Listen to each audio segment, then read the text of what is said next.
Oh, so heavy. Right, let's get in there. Dum dum dum. This is where it might get a little bit more heavy duty. Now I have reduced what was in this box before.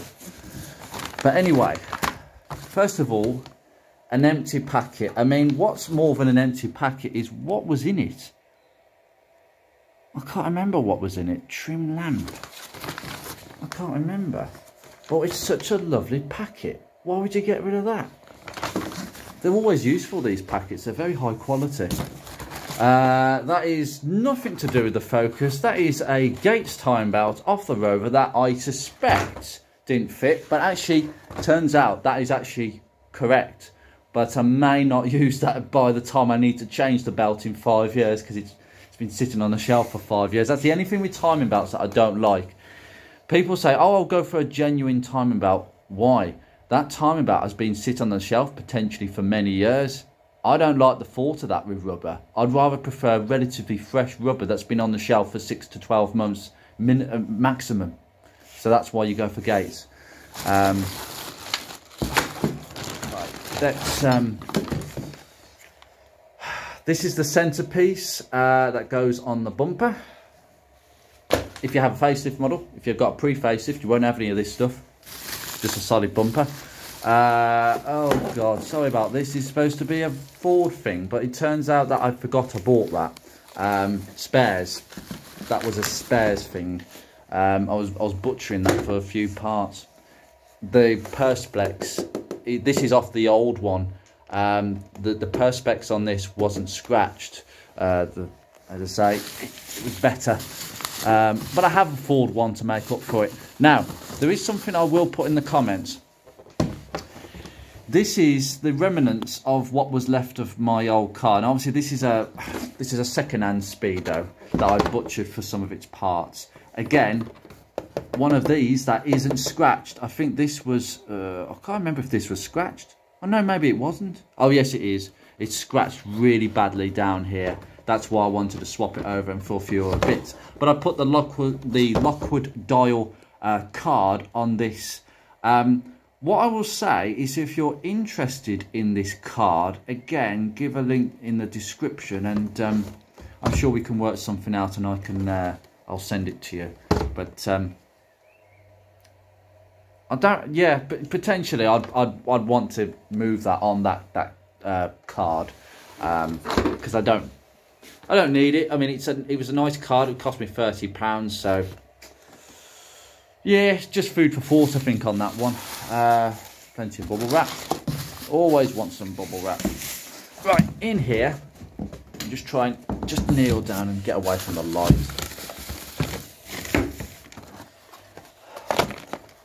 If you have an automatic, look at the box. 2006. Now, piston, what could it possibly be? Well, I'll tell you what it is. And it's a part that I didn't need, but these are very expensive, probably about £150.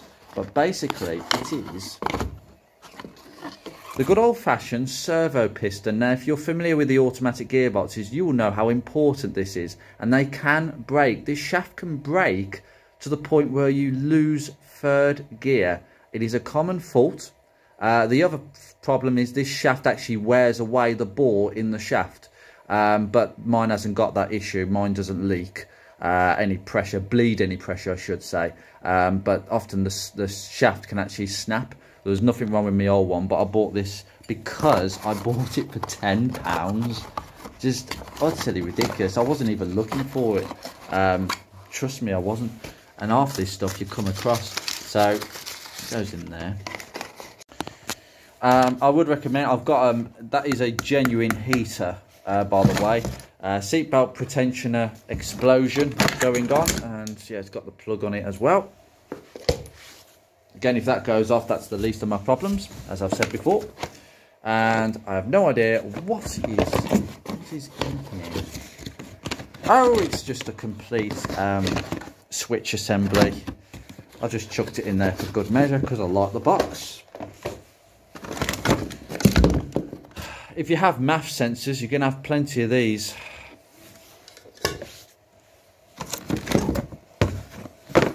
What is this?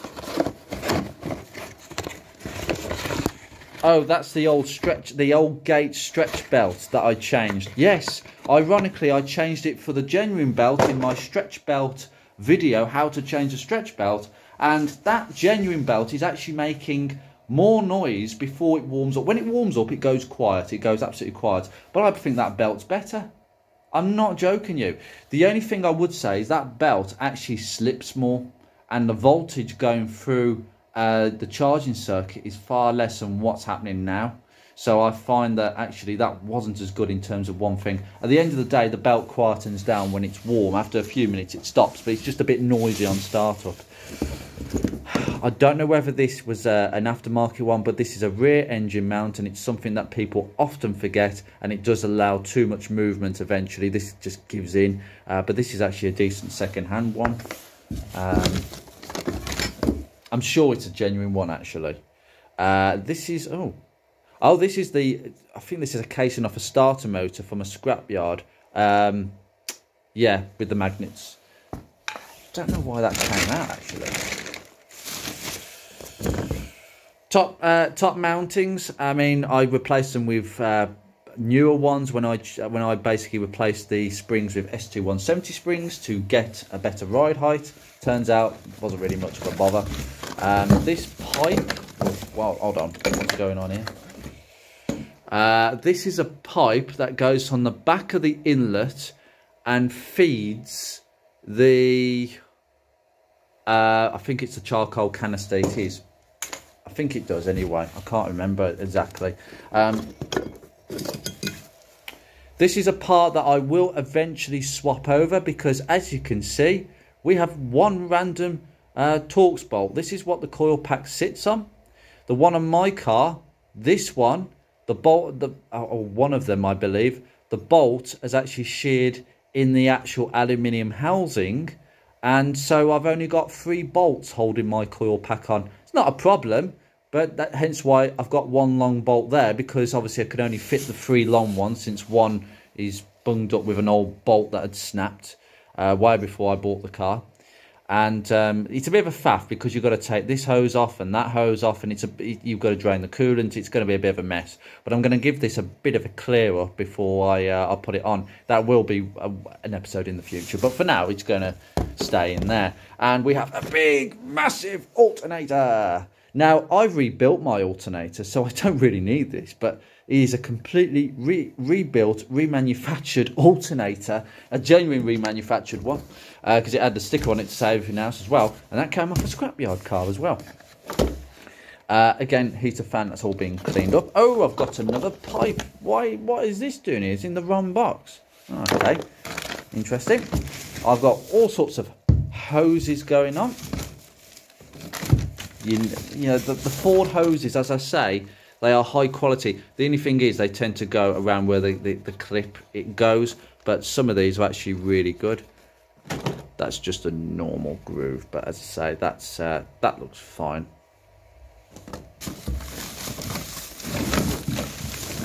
Got another hose over here, another hose. This is this is the old oil rail off the K series. Realistically, I could weigh, because now I know that the head gasket is actually good. To be honest with you, I'm willing to keep it, because if I ever do move Beatrix on, which will be a blasphemy, I think, at this stage, because of the amount of work I've put into the car, and quite frankly, she's a nice car. But I might keep that with the car, just as evidence that it has been changed, because not everybody would believe you. It's one of those things that you're not going to find out unless you take the sump off. But they're like, these original ones are like cheese compared with the new ones. I just like the box on these. That was, I don't know what that was for. There is a coil pack that I showed you in that video. It's there, so I just pop that down there. We've got exhaust pieces. We've got some sort of bracket in there. That's the actual sleeve that connects the cat to the middle pipe in this rather fancy Febby bag. That's where I kept that. You get all sorts of nice bags when you order parts. Oh, yeah, we've got a fuel injection rail, which I successfully swapped and then swapped it back because I realised that that wasn't the cause of my fuel trims, but there was absolutely no difference. That is a cracking fuel rail, and those injectors work absolutely fine. This is the, what was left, the hose on the Rover that I replaced. If you've watched that episode, for those of you who watch both my jobs, this is all Rover stuff actually. In that bag. Yeah, we've got hoses there. We've got another basically fuse box assembly with your, that's the central. Oh, by the way, guys, it will sit like that in the car. Okay, you'll have a cover over this bit. That is your central locking fuse. If you're having problems with your central locking, F63, that's where it is, so I can show you now. Okay, just bear that in mind. Now this, I might be putting this up for grabs. This is a brand new rear spring. Now I bought this to see whether the aftermarket springs on my Focus were a bit too tall because of how they were sitting. Turns out they were actually correct, but this one is a genuine Ford spring that I bought for about £15. The problem is this parts number, and I can't find it now because the bloody stickers in the way. But that is apparently applicable for the automatics. The rear springs for the automatics apparently are a little bit higher, which is why potentially they sit so high. HT lead, random throttle cable, which is somehow disappeared everywhere else. Interior light lens, charcoal canister, got a couple of these because the solenoids can pack up, but very rarely, I will say that, just to add that in. Yeah, got one of these. I think that's the original. Yeah, I tell you why, because this was covered in battery acid, and you know with battery acid, when you clean it up and you think it's gone, it comes back about a week later. This is the trim for a side of a seat. These can break there, and they can break at the back. I don't know if that's broken, no it isn't, and that clip can break as well, so be very careful when prizing that off so you can actually see how it's actually coming off. There's so much stuff. Yeah, complete throttle. That's normally how dirty they can get. I haven't even cleaned this one, but they can get really dirty. I would really recommend cleaning, and that's actually really bad in there. I'm surprised I didn't actually clean it out before I put it in here, but that's how bad your throttles can get, and that will affect the running of the engine, so it's worthwhile doing. Mirrors, which is why it's in there. This is starter motor bits. Now when I rebuilt the starter motor, there was a lot of spare bits off another spare starter, so we got a spare solenoid and a spare starter, a commutator. Now the solenoid, I'll tell you now, that solenoid is bigger than the one that I've originally got on my car. So when I rebuilt my starter, I kept the original solenoid, because apparently on the automatics, the solenoid is a bit smaller, and on the manual, it's bigger. I don't know what sort of logic they were working on there, because I thought it'd be the opposite way around. Again, heated mirror in there. Mirror, I was not happy with this at all. That's the original. Another charcoal canister. That's a spare bracket and bush for the rear anti-roll bar. I don't know if I'll ever get around to fitting that, because I've already fitted new ones. I don't know how that happened, and obviously we've got some... yeah, this hanger hasn't collapsed, but they do get a bit old and they tend to break around there, so I've just chucked that in there. Got some more leads, and I think that's it. We've literally got to where we've got to. I mean, we've just got everything everywhere, but this is kind of what you would expect from these are all the bits that I know break. bits that I've repaired over the years, and the bits have just added up. And I think those of you who are into cars knows how quickly it can add up. There are a few bits that I will be willing to actually sell off or move on for practically nothing, because just to help people out. That is 99% of my spares. The only spare I've not shown you is the fact I've got a new wing. But as you can see, I haven't got body panels, I haven't got seat bits, I haven't got bumpers. I don't have many spare parts at the moment, exterior panel wise. And the truth is, most of these parts get taken off the car, people put them in their garages thinking, oh, I might need that, and you never need it. The truth is, half these parts I don't think I'm ever going to touch.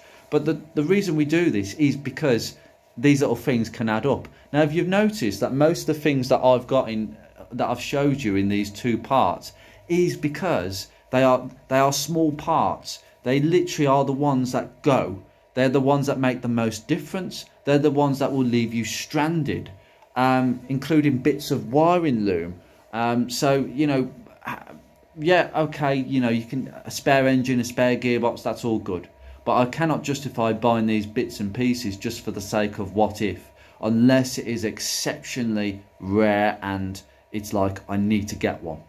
And there is nothing on a Focus Mark 1 that I will tell you, apart from certain pieces on a 3-door Focus, like the door cards, the quarter panels, some of the seat bits and pieces. Apart from that, there is no need to hoard any Focus Mark 1 parts. So please don't watch my video and think, Jesus, Andrew's got quite a bit, I think I need to start getting this stuff together. Don't, please don't. There is no need to hoard Mark 1 parts. Mark 1 Focuses were a mass-produced car globally in quite a few different markets, right? So there's tons of spares to go around. There will be spares for many, many years. I mean, look at Fords of the 80s and 90s that are now quite rare, but there's lots of parts. There's quite a few parts around still. And these cars are at least a decade or two older than the Focus Mark 1. So no need to worry about this. The Focus Mark 1 was sold in much more higher numbers than any other Ford previously. So, you know, bear that in mind as well. So, just buy what you need. I'd suggest you buy what you need, but if you've got any spare parts left over from a job, keep stocking them up. Have a box like this and just throw them in at the end of a job. Keep them. And then you end up with this. And that's how I've ended up with this. I've been lucky with a couple of the scrapyards that have let me go in and just help myself for a few pennies, but overall, this is what I've got. Not a mountain's treasure, and this is what you should have, ideally. If you're on a budget like most of us are, this is exactly the way you go. Anyway, guys, I'm going to now clear up, and I will see you in another episode. Take care.